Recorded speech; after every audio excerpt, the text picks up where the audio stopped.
Bem-vindos de volta, pessoal, para mais um mergulho profundo do cenário político do Brasil. A gente vai direto ao ponto hoje porque a notícia é, digamos, bombástica. O ministro do Turismo, Celso Sabino, deu uma declaração que deixou muita gente de queixo caído. Realmente, essa declaração tem potencial para causar um terremoto político. Falando abertamente, Sabino sinalizou que o partido dele, União Brasil, deve apoiar a reeleição do Lula em 2026.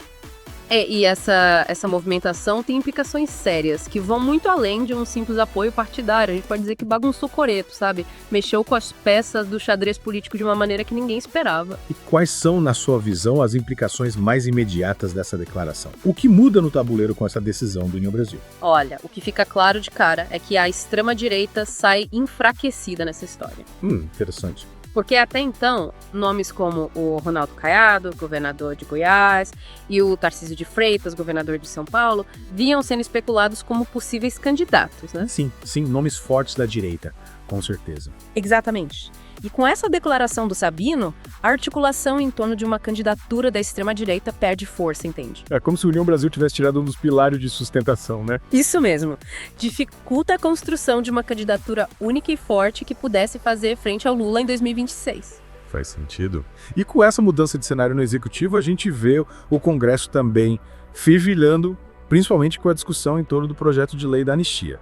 É um tema delicado e que tem gerado muita polêmica. Os números que a gente tem visto são, no mínimo, preocupantes.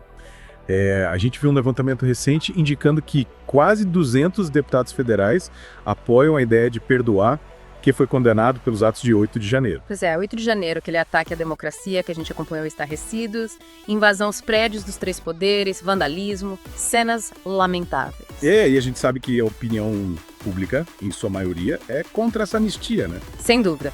As pesquisas mostram que a maioria dos brasileiros quer ver justiça e não impunidade. As pessoas querem que os responsáveis por aqueles atos sejam responsabilizados, né? Exato. E ali a gente tem esse embate, né? De um lado, parte do Congresso ensaiando essa anistia e do outro, a sociedade clamando por justiça. É um cabo de guerra, um impasse que coloca em xeque a própria democracia. Sem dúvida. E nesse contexto todo, com a eleição de 2026 no horizonte e essa questão da anistia fervendo no Congresso, qual tem sido a posição do Lula? Como o presidente tem se posicionado diante de tudo isso? O Lula tem sido bem firme na defesa da democracia, né? Reforçando sempre a importância do respeito ao resultado das urnas, da estabilidade das instituições. A gente tem visto ele bater bastante nessa tecla. A posição dele é clara. A democracia é inegociável. Não se pode tolerar ataques à democracia, nem relativizar a gravidade do que aconteceu em 8 de janeiro. E além dessa defesa intransigente da democracia, o Lula também tem se mostrado bem crítico em relação a outras questões, né? Sim, sem dúvida. O negacionismo, por exemplo.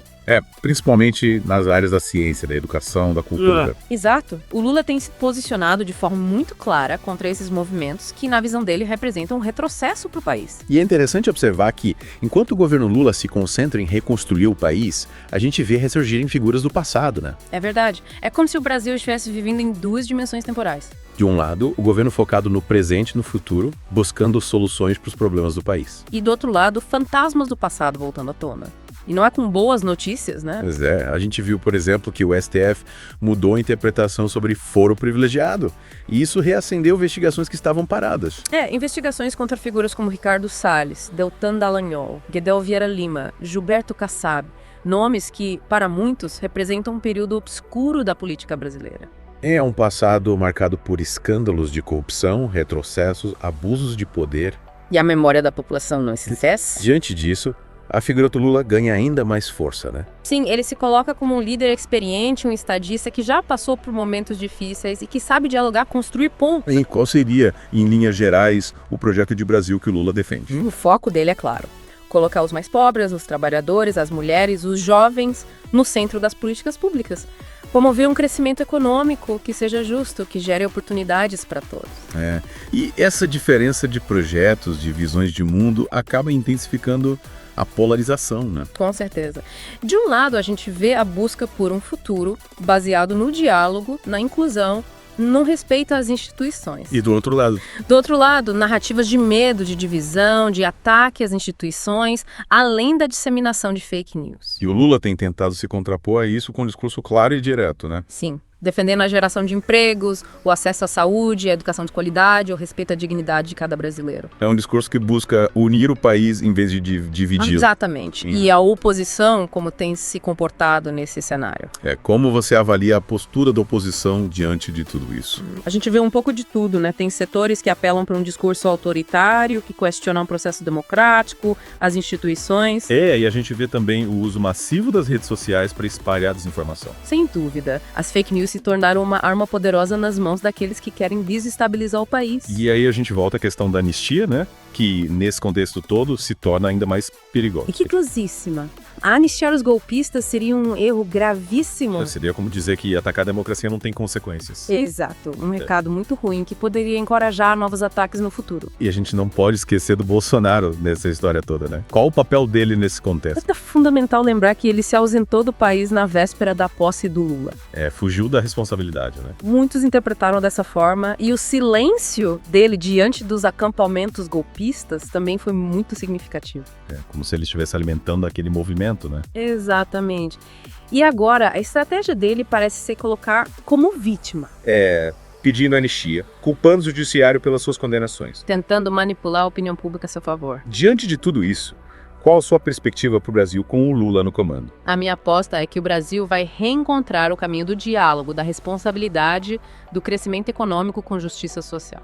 O Lula tem a experiência, a capacidade de unir o país em torno de um projeto comum. Sem dúvida. E a mensagem para 2026 é de esperança. Esperança de que a democracia se fortaleça, de que o Brasil supere as divisões e avance no caminho do desenvolvimento. É isso. Acredito que em 2026 o povo brasileiro vai reafirmar sua escolha por um país mais justo, mais igualitário, mais democrático. É isso aí, pessoal. Mais uma vez, obrigado pela companhia, esse mergulho profundo na política brasileira. Um abraço a todos e até a próxima. E não se esqueçam de deixar o seu like e comentar aqui embaixo o que vocês acharam da nossa análise.